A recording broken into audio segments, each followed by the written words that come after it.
nhẹ.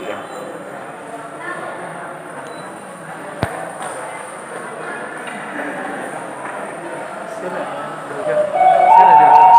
Sân này theo em thấy đi thế nào? Của em chỉ có bằng này người thôi. Ừ anh biết. Bằng này cũng được. Em xếp này cũng được.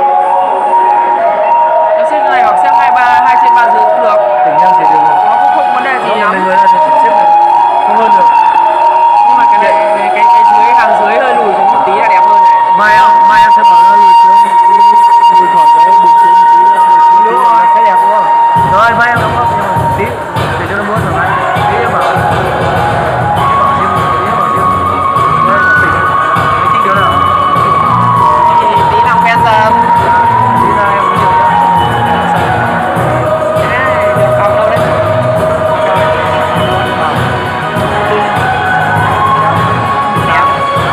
Ác cái này thích cái đấy.